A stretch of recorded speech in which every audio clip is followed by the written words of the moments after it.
Bismillahirrahmanirrahim. Alhamdulillahi rabbil alamin, wassalatu wassalamu ala rasuli rabbil alamin, nabiyyina wa habibina wa qudwatina Muhammad ibn Abdullah wa ala alihi wa sahbihi wa man sar ala nahjihi wa ihtada bihadihi wa istanna bi sunnati ila yaumiddin.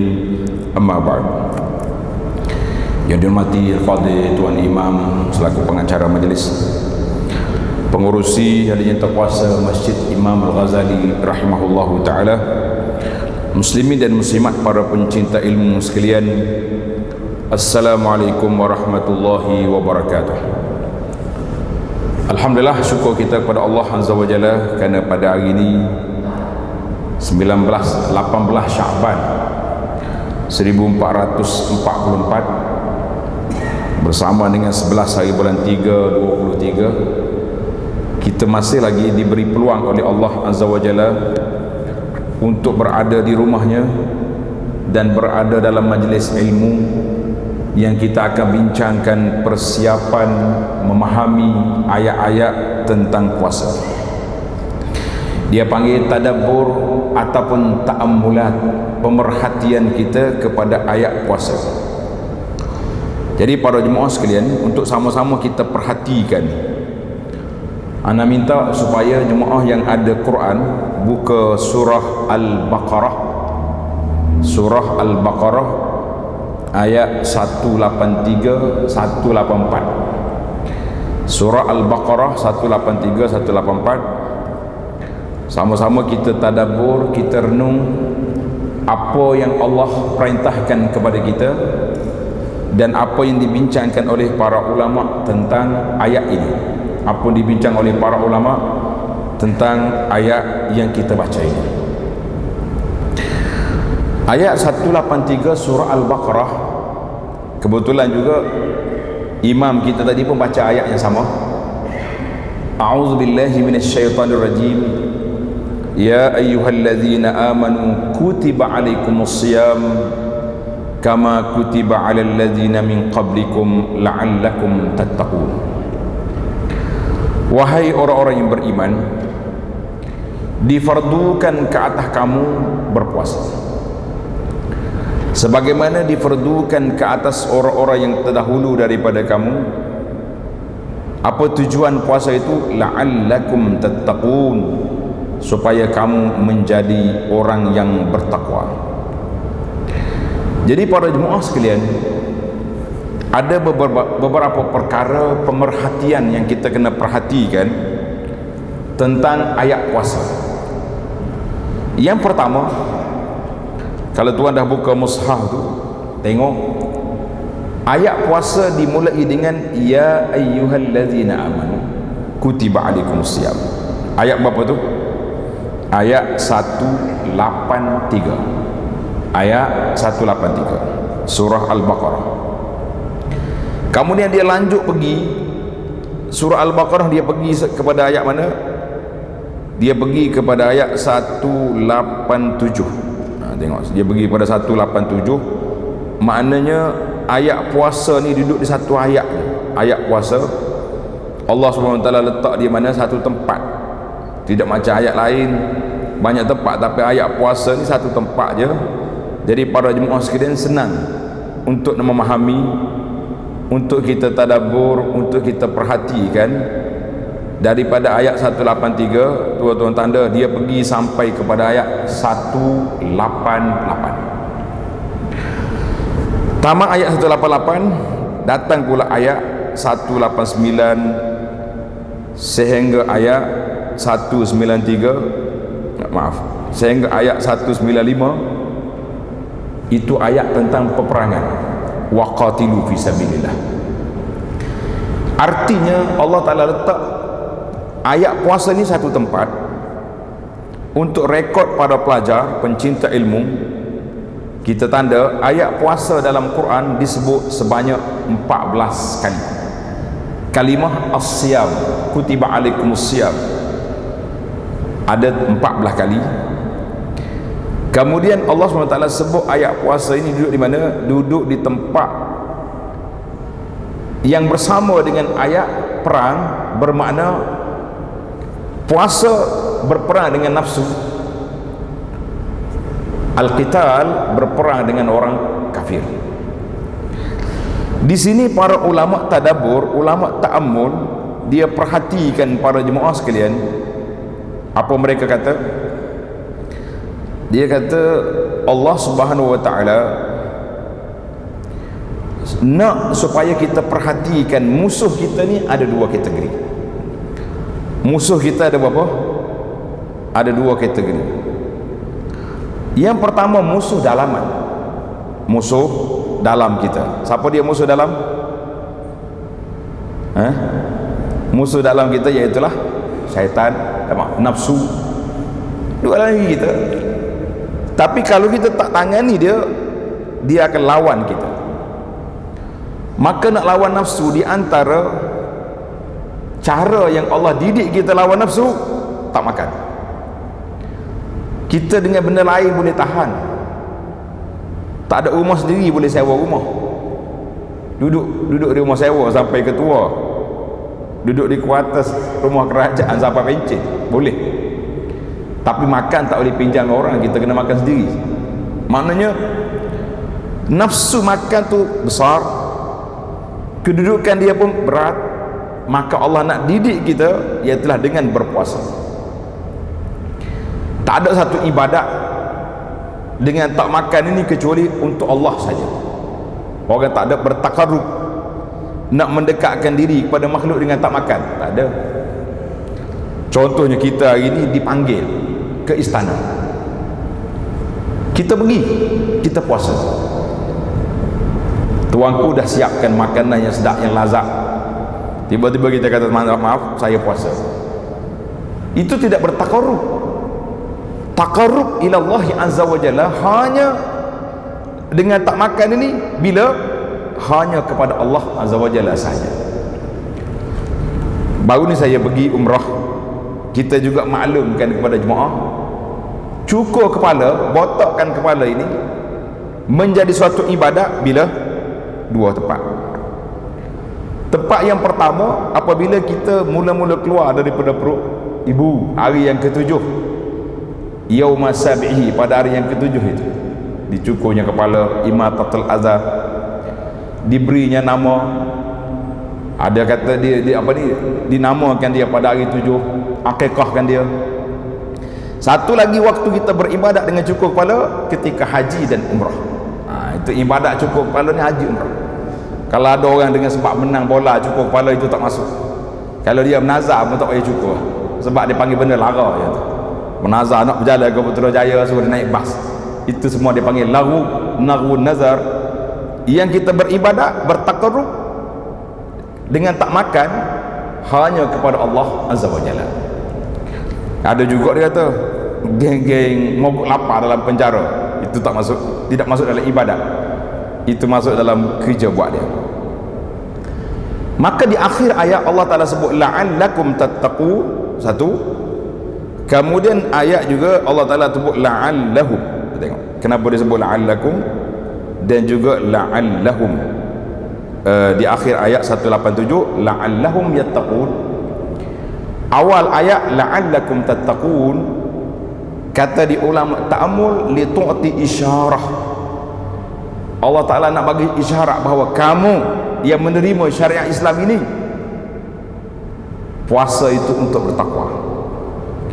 Kemudian setelah diterangkan ayat tentang puasa, syarat-syaratnya, rukunnya, bagaimana caranya, di akhirnya ayat 187 Allah kata la'allahum yattaqun, mudah-mudahan mereka yang telah melalui proses ibadat puasa ini telah menjadi orang yang bertakwa. Maknanya dia panggil al-lamsa al-bayaniyah. Allah SWT ulang balik di awal ayat la'allakum, di akhir ayat puasa la'allahum yattaqun, menunjukkan bahawa objektif matlamat utama puasa itu ialah untuk bertakwa kepada Allah azza wa jalla. Itu di ujung ayat la'allakum tattaqun. Kemudian terus disambung dengan ayat yang kedua, ayat puasa lagi, ayat 184 ayyaman ma'dudat. Allah kata hanya beberapa hari berbilang-bilang. Kenapa Tuhan tak kata 29 atau 30 hari? Biasanya kalau sebut angka kita rasa banyak.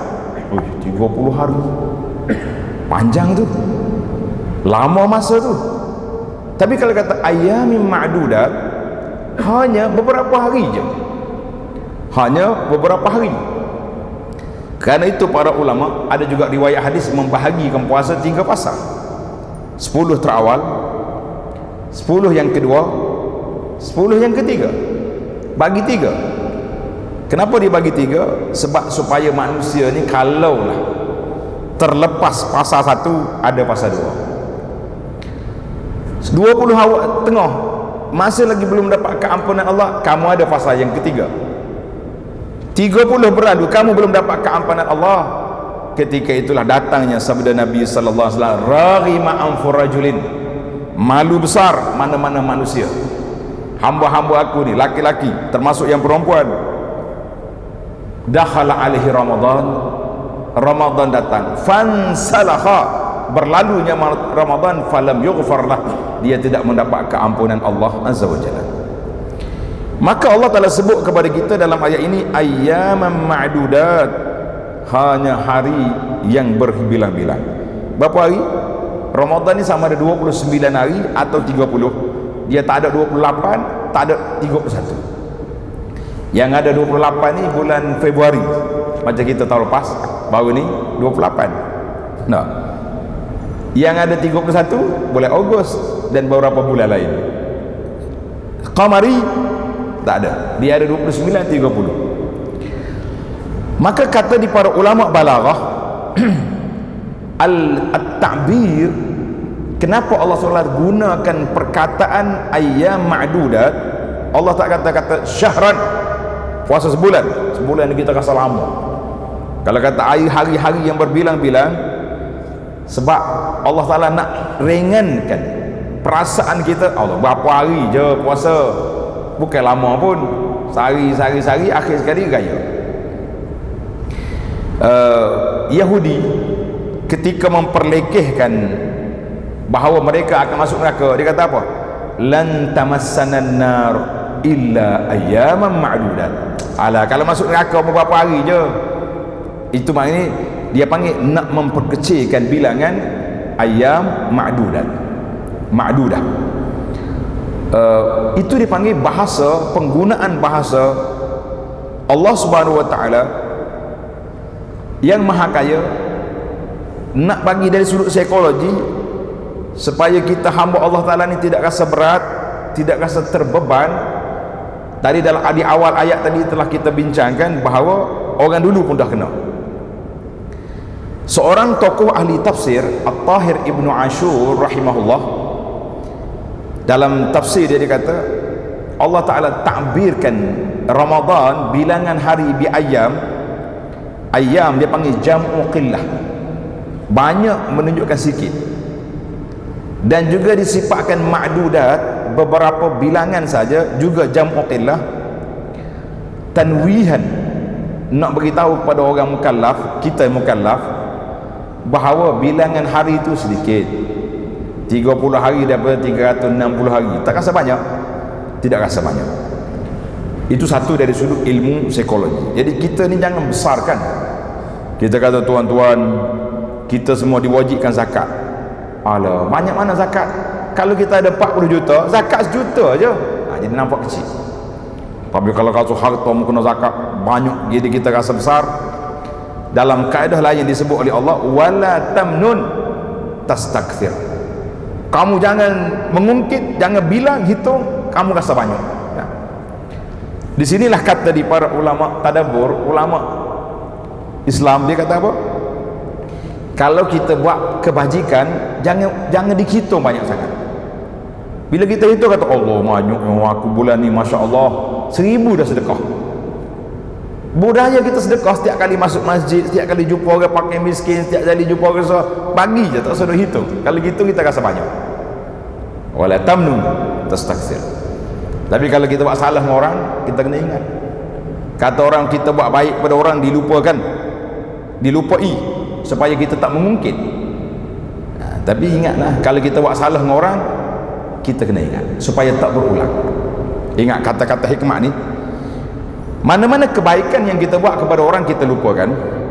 Kenapa? Supaya tak mengungkit.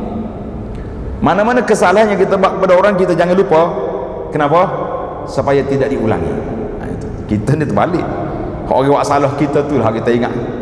Allah, sekali dia buat baik sepanjang hidup, sekali dia salah, dia ulang waktu lah sepanjang hidup. Kita kata subhanallah. Itu sifat manusia.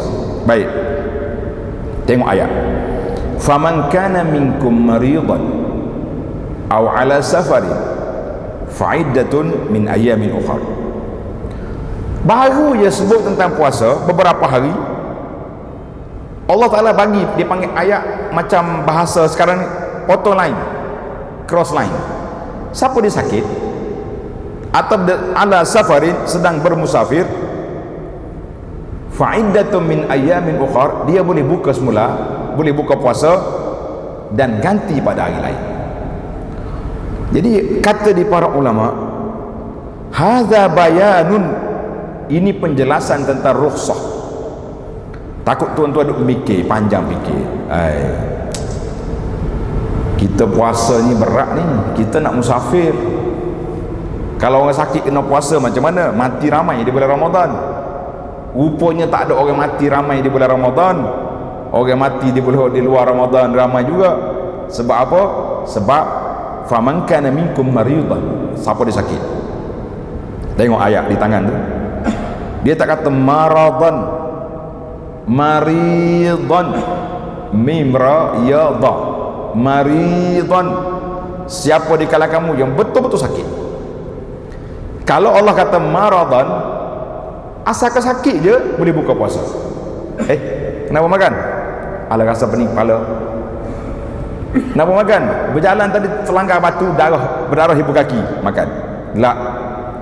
Maridan maknanya betul-betul sakit, tak lagak nak puasa, fa'iddatun, fa'aftara fa'iddatun, dia buka puasa dan dia. Maka di sini timbul panjang perbahasan ulama semasa tentang jenis-jenis penyakit yang membatalkan puasa, yang tak batal puasa, yang boleh buka puasa. Kita kena semak balik.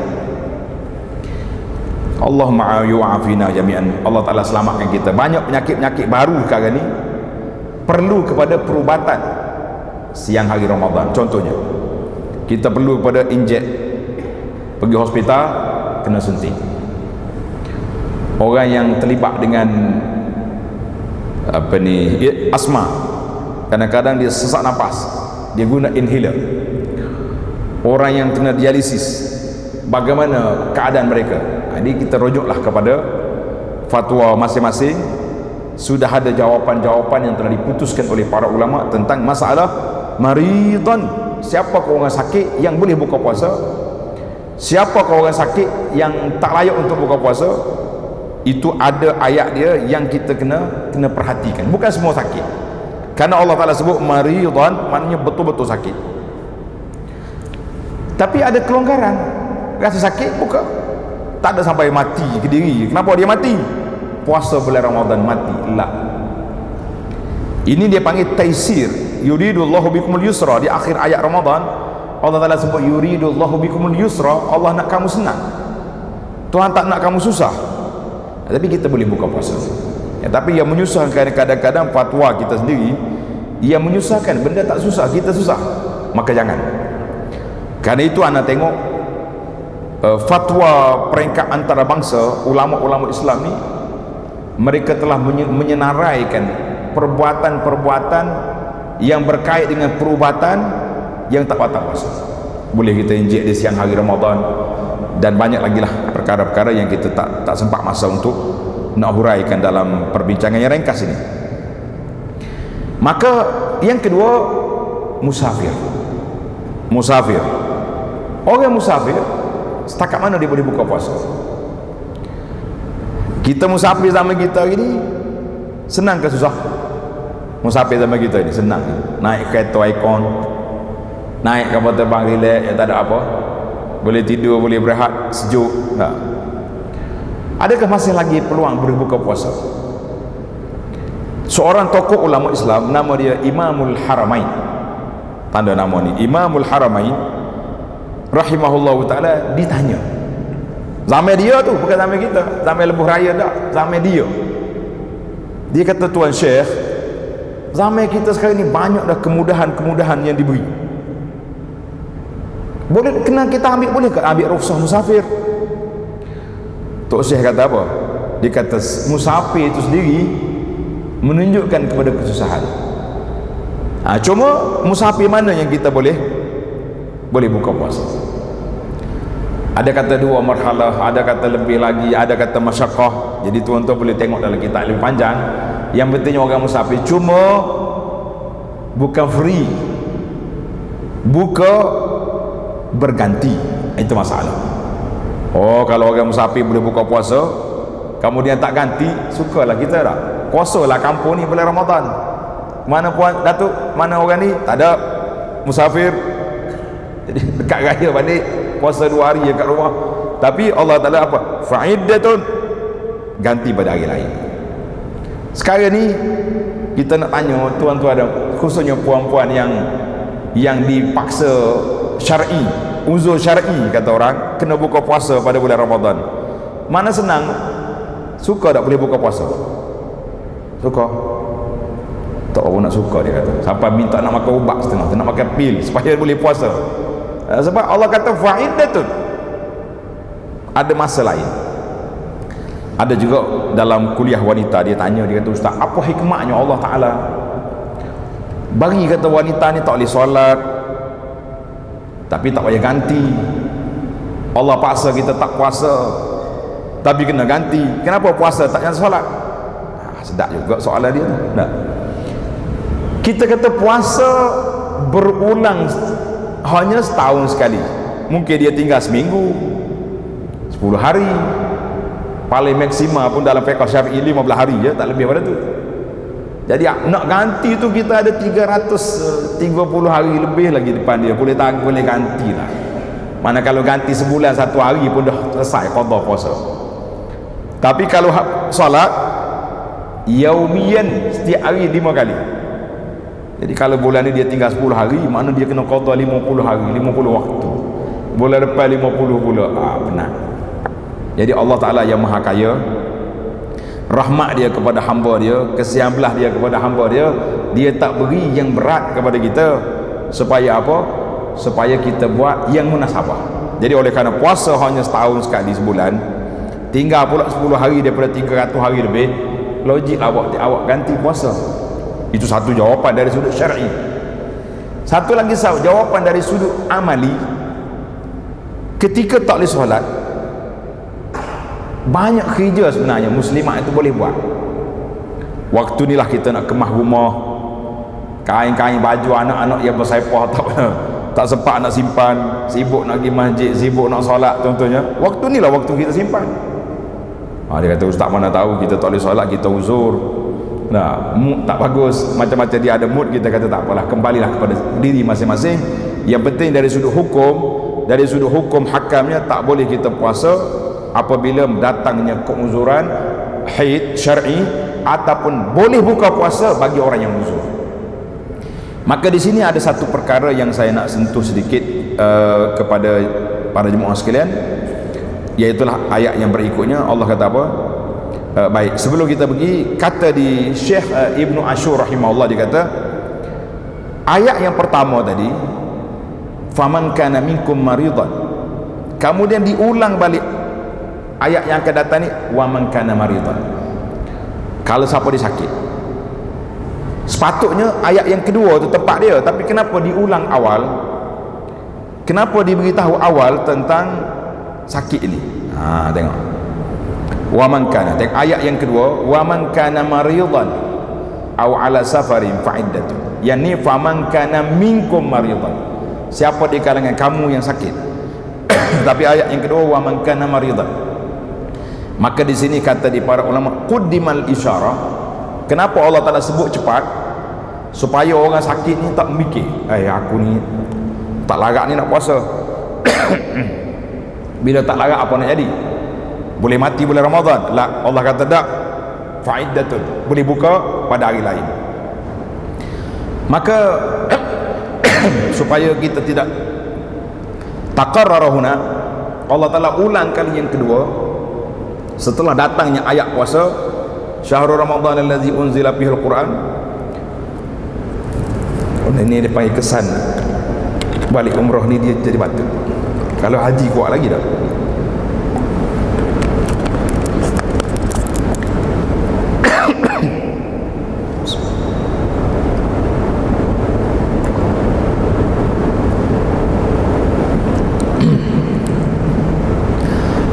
Kata Syekh Ibn Ashur rahimahullah, Allah Ta'ala sebut awal-awal supaya orang dengar tak sempat fikir, kalau aku sakit macam mana, kalau aku musafir macam mana nak puasa. Musafir dulu bukan susah, bukan senang macam kita.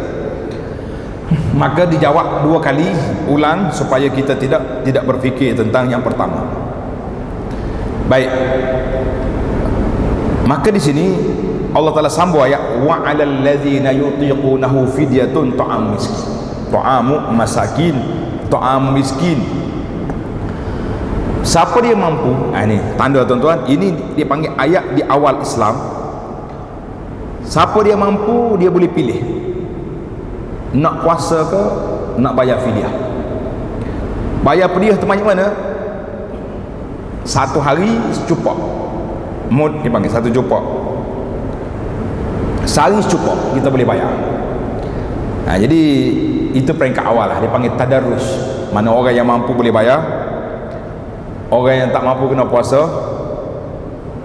Ini dia panggil tadarrus fi fardhi shaum. Berperingkatnya Allah Ta'ala fardukan puasa itu secara berperingkat.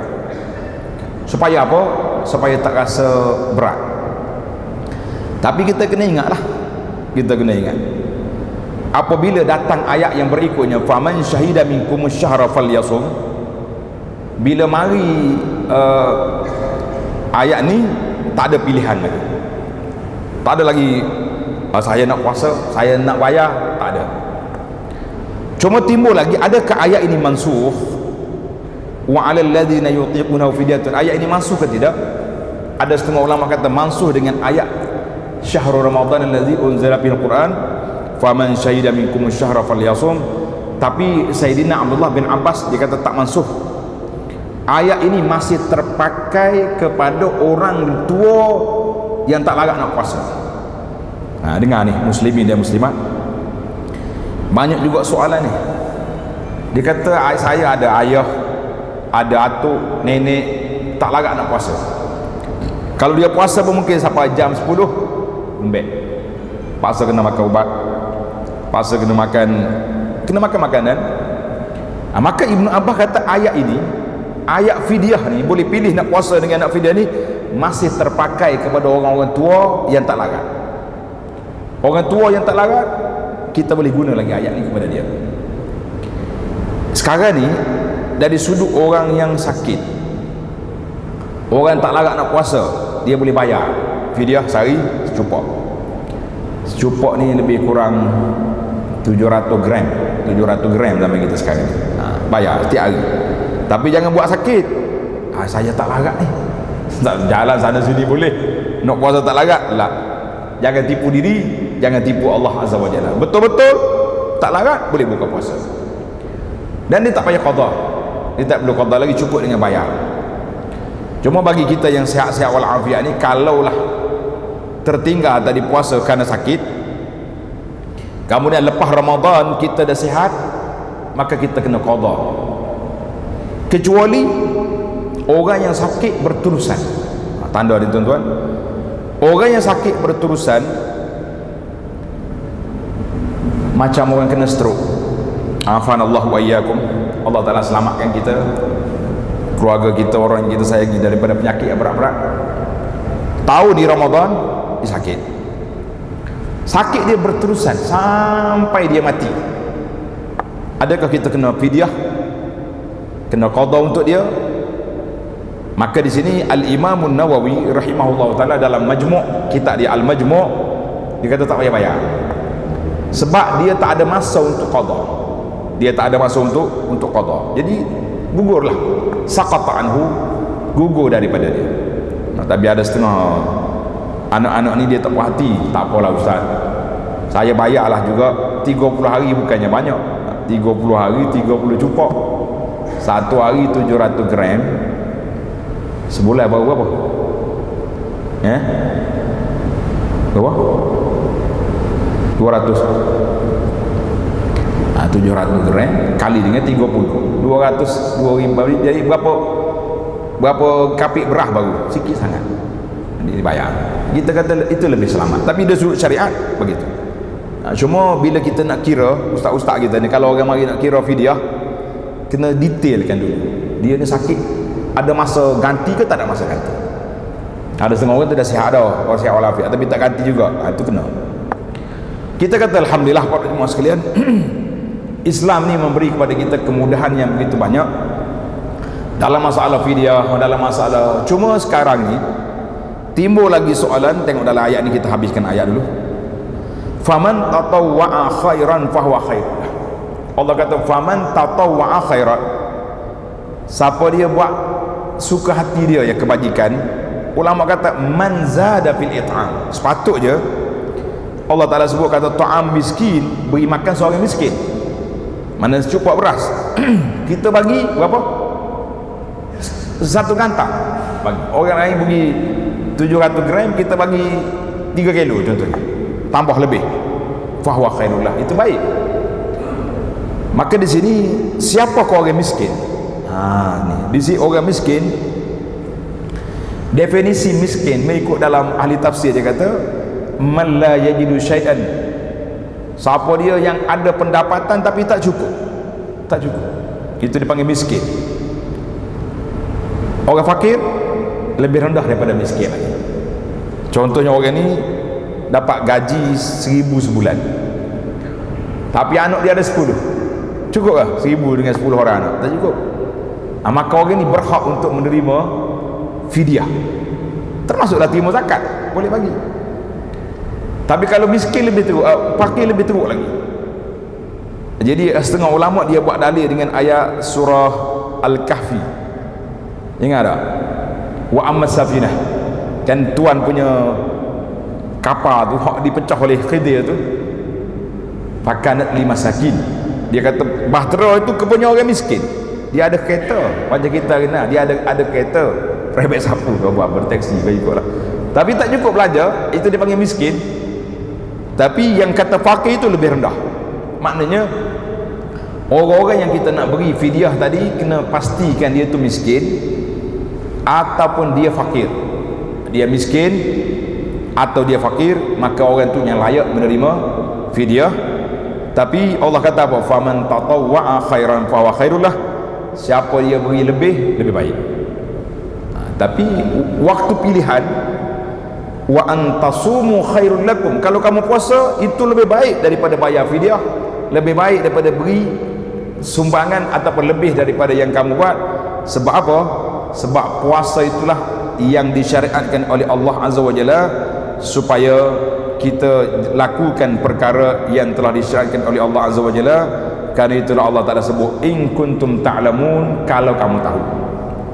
Kalau kamu tahu tentang apa? Tentang kelebihan, tentang pahala berpuasa.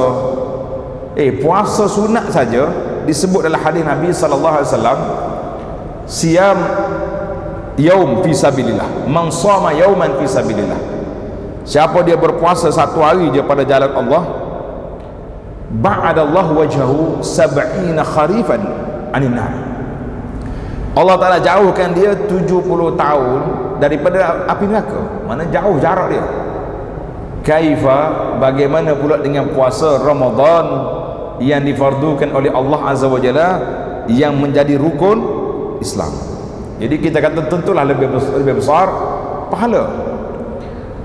Macam kelebihan solat sunat fajar. Solat sunat fajar, apa kelebihan dia?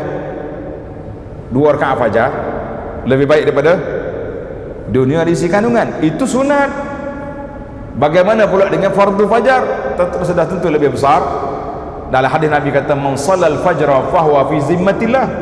Siapa dia solat fajar, maka dia duduk di bawah zimmah, di bawah tanggungan, di bawah jagaan Allah Azza wa Jalla. Jadi kita kata kalau yang sunat sesuatu, yang wajib tentu lebih besar. Nah, namun begitu para jemaah sekalian, ayat ini tidak jadi pilihan lagi setelah datangnya ayat syahrul Ramadan allazi unzila fihil Quran hudan linnasi wa bayyinatin minal huda wal furqan. Kita tak boleh masuk ayat ini kerana masa sudah tamat. Kita tangguhkan kepada siri yang akan datang insya-Allah. Baik, apa yang saya nak simpulkan para jemaah sekalian, iaitulah tentang tanggungjawab kita. Bila mari bulan Ramadan, tadi timbul soalan beberapa ahli yang berkuasa masjid ditanya, mana kita nak antara tadarus Quran dengan tadabbur Quran bulan Ramadan. Kita kata eloknya dikembar dua-dua, tetapi tadarus mesti ada perancangan. Paling tidak kita kena khatam Quran sekali di bulan Ramadan. Tadabbur, tafsir, kalau boleh ada, kita kena ada.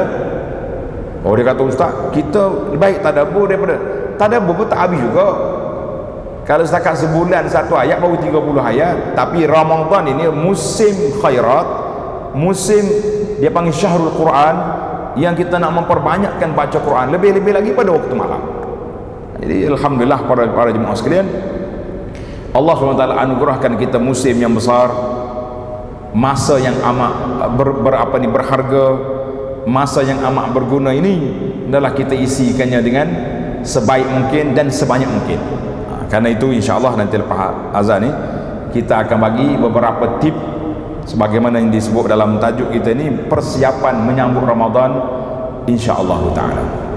Jadi para jemaah sekalian, maknanya bila kita kata nak bersiap nak sambut Ramadan, Ramadan ni ada musim kebajikan, musim khairat yang Allah Taala buka luah pintu kebaikan padanya.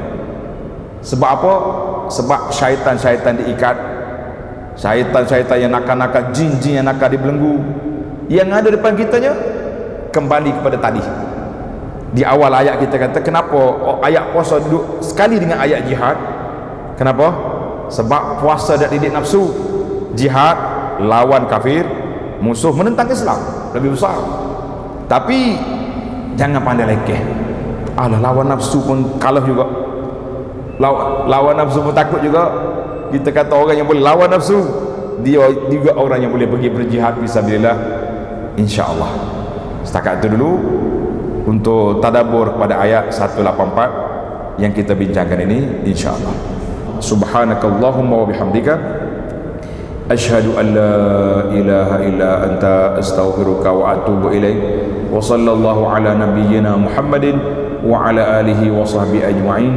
Walhamdulillahi rabbil alamin.